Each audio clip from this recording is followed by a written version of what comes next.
सुभाणे 9 मई आहे, यकीनन हिन ॻाल्हि ते इलाही डिस्कशन थींदी। असां डिस्कशन कंदासीं। असांखे जॉइन करे चुकिया आहिनि ब्रिगेडियर रिटायर्ड बाबर अलाउद्दीन साहब, कंहिं तारुफ़ जा मोहताज न आहिनि, दिफ़ाई तज्ज़ियाकार आहिनि। ब्रिगेडियर साहब, thank you so very much for your precious time. Brigadier साहब, पहला सवाल जो मैं आपसे पूछना चाहूँगा, पीटीआई को एहसास नहीं हो रहा कि DGISPR साहब ने कितनी बड़ी ऑफर उनके लिए रख दी कि माफ़ी मांग ले। आज उनकी लीडरशिप कहती है हम माफी नहीं मांगेंगे, और आज हम ये देख रहे हैं कि पीटीआई अंदरूनी तौर पे टूट फूट का शिकार है। उनके अपने लीडर जो आजकल बड़े सोशल मीडिया पे वायरल रहते थे, मरवत साहब, वो कह रहे हैं कि मैं अब सियासत नहीं करूंगा, मैं इनके साथ काम नहीं कर सकता, मैं इनके साथ चल नहीं सकता। क्या वजह हो सकती है कि सर इतनी बड़ी ऑफर के बावजूद पीटीआई माफी ना मांगे? ब्रिगेडियर साहब। तला साहब, बहुत शुक्रिया आपका, जी सर। इतने इम्पोर्टेंट इशू पे आपने बात करने का मौका दिया। असल में ये सियासत में जब फ्लेक्सिबिलिटी नहीं होती, जब रौनियत आपके पर्सनालिटी के ऊपर हावी हो जाती है, जब आपके रवैये में लचक नहीं होती, आप सब कुछ एक ही आंख से देखते हैं और आप सेल्फ सेंटर्ड हो जाते हैं, तो फिर ये प्रॉब्लम्स होती हैं। ये चीज़ें जमहूरियत में, सियासत में कभी भी आपको कामयाबी की तरफ नहीं लेके जा सकती। जो मैंने अपनी लाइफ में देखा है, जो पढ़ा है, जो देखा है, कि सियासत नाम ही डायलॉग है, सियासत नाम ही फ्लेक्सिबिलिटी का है, एडजस्टेबिलिटी का है।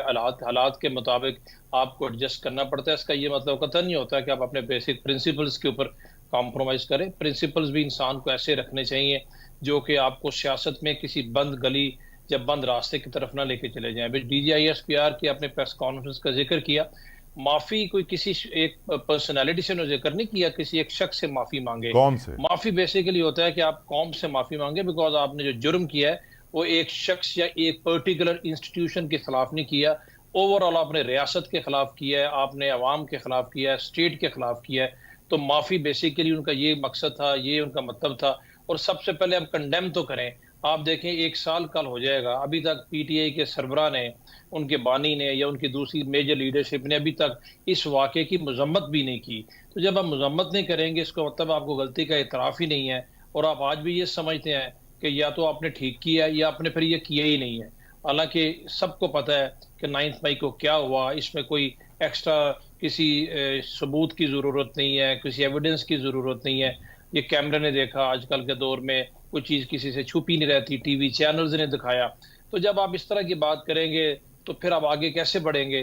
फिर आपकी सियासत टूट फूट का शिकार ही होगी। और ये मरवत साहब का आपने जिक्र किया, अंदर की सियासत यही होती है, जब एक बंदे को आप नॉमिनेट करते हैं फिर चेंज करते हैं। पहले लीडर अपोजिशन किसी और को नॉमिनेट किया, फिर चेंज कर दिया, पब्लिक अकाउंट कमेटी का किसी और को किया, फिर उसको चेंज कर दिया। तीसरी दफा नाम चेंज हो रहा है। पहले हम गौहर साहब का नाम सुन रहे थे, फिर मरवत साहब का नाम बीच में आ गया, और अभी जो है वो कहते हैं जी वकास अकरम का नाम उन्होंने फाइनल कर दिया। तो ये चीज़ें इसलिए होती हैं कि जब आप लोगों की बात नहीं सुनते, उनसे आप मशवरा नहीं करते, और मुख्तलिफ खबरों के ऊपर आप यकीन करके और अपनी ज़ात को आगे रख के तो पार्टी को चलाने की कोशिश करते हैं, तो डेफिनेटली फिर हर इंसान की कोई ना कोई ईगो तो होती है। फिर ये प्रॉब्लम जो आप देख रहे हैं, और मुझे लगता है अगर ये सियासत का इनका वतीरा यही रहा तो आगे जाके मजीद मुश्किलात और प्रॉब्लम इनके लिए पैदा हो सकती है। ब्रिगेडियर साहब, हम जानते हैं कि DGISPR साहब ने कल कहा था अपनी प्रेस कॉन्फ्रेंस में कि अगर जुडिशल कमीशन बनता है तो बिल्कुल बने। फिर वो 2014 का जो धरना था उसको भी प्रोब करेगा,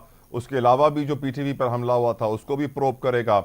आज हम देख रहे हैं कि सर बानी पीटीआई ने भी बयान दे दिया, अडियाला में उनकी मीडिया के मेंबरान से गुफ्तगू हुई तो वो कहते हैं कि बिल्कुल जुडिशल कमीशन बनना चाहिए, 2014 की इंक्वायरी के लिए भी तैयार हूं, मैं क्यों माफी मांगूं? तो सर क्या वजह है कि आर्मी चीफ की तरफ से जो तर्जुमान है हमारे पाक फौज की DGISPR, वो भी कह रहे हैं कि जुडिशल कमीशन बनना चाहिए।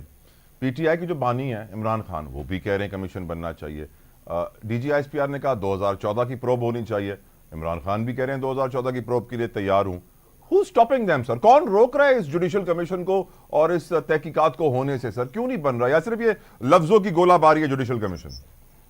बेसिकली लफाजी है, क्योंकि DGISPR की अगर आप पूरी प्रेस कॉन्फ्रेंस यकीन आप देखिए, उन्होंने ये भी कहा कि जुडिशल कमीशन का तो तब जरूरत पड़ती है जो एविडेंस ना हो या कोई इबहाम हो या शकूक हो।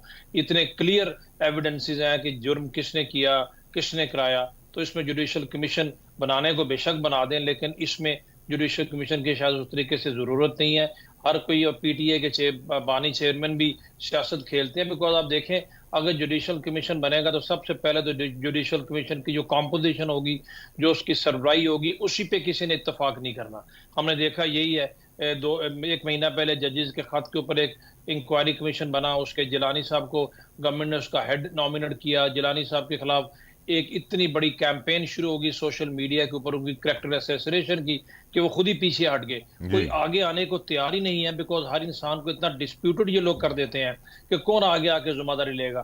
तो जुडिशल कमीशन तो वहीं पर फेल हो जाएगा जब यही फैसला नहीं हो सकेगा। फिर उसके बाद जब जुडिशल कमीशन बन भी जाए तो उसको ये पीटीए वाले तब मानेंगे अगर उनको एग्जोनरेट कर देंगे। अगर उनको आप मुजरम ठहराएंगे तो वो कहेंगे हम तो इसकी इंक्वायरी से, इसकी फाइंडिंग से हम इत्तेफाक ही नहीं करते। तो ये तो तभी होता है ना जब दोनों तरफ से, बिलखसूस उनकी तरफ से जो जिनको मेन मुलजम या मुजरिम कहा जा रहा है, वो खुली तरीके से एक्सेप्ट करे और उसकी फाइंडिंग्स को भी माने। आपको याद हो, माजी में जितने भी इस तरह के कमीशन इंक्वायरीज बने हैं, चाहे वो 2013 के इलेक्शंस के थे या उसके बाद के थे, उस पर शुरू में ये मान जाते हैं, बाद में ये बैक ट्रैक कर जाते हैं और उसकी चीजें बीच में रह जाती हैं। तो मेरा ख्याल है जुडिशल कमीशन तो फिर बहुत दूर तक बात चली जाएगी।